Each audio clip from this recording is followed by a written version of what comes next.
Here's the loan amount after 1 month. How much interest do we owe? What's the monthly interest rate? 1%. 1%. So you owe $200 So you got interest. 220. What does the lender do when you send in the $444.89? What's the very first thing that happens? They scrape off the interest, and you're left with the principal. In this case, $244.89, and that reduces the balance on the loan. So this is the only hard part. If you haven't ever done this before, into the second month now, you don't owe $20,000 anymore. You only owe $19,755.11 here. You got to pay interest on that.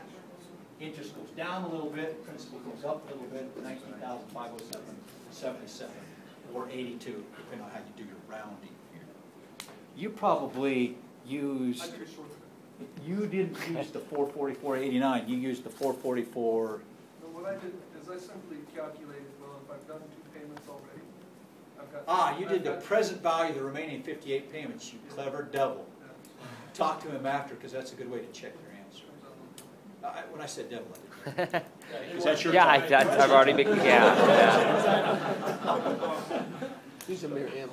This is the number that would be reported as this obligation in the balance sheet if this company were doing a balance sheet.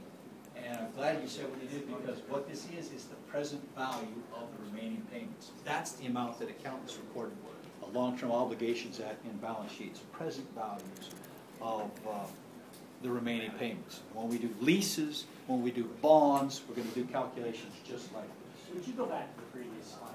I can and will. This one. All right. Are there any questions at all before we dismiss, since we did get the right number? Any? Anything? Please. The answer to the last question with regard to the 14%, how Yes. do they come up with that again? What I'd have to do is I'd have to say, please listen very carefully. I'm the athlete. I'm the next Michael Jordan. Where can I invest my money? What interest rate can I earn on other investments? Because if I let the team keep the money and dribble it out to me at $10 million a year, I'm basically investing in the team. So I better get as good a return from them as I'm getting on other investments over here. So I have to compare, I get the interest rate from the rate of return I'm earning on other investments. Opportunity cost is the way to think of it. That's a good question. Very good question. Anything else? Eric. Just back on that. Maybe my mind is just thinking it wrong, but if I take $10 million a year, invest that $10 million at 14%, and get another $10 million a year, will that come out to be more? No. No, you could actually, I think somebody said you could do that. Do this experiment. Put the 70 million and earn 14%. Take 10 million a year and earn 14%. You'll end up with more if you do the 70 million. Yeah. So computing the present value mathematically gives you the same answers if you do exactly what you just described. It all works out the same. Yes? They're going to appear in 6 minutes. Anything else? If you want to stick around, I've got some photographs of my grandchildren. Okay, you better get out of here. He's going to start showing pictures of his grandchildren. Thanks. We'll see you next week. If you've got questions, you prepare for the exam this week, what should you do with those questions? Email them to him or me, and we will address those questions. Please. That's cool. Go.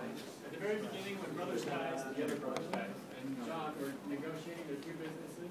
So when 2 businesses, if they both have to categorize the sale in a period, and if they both categorize the sale in different periods, is one of those businesses wrong, or should I say is John's business wrong?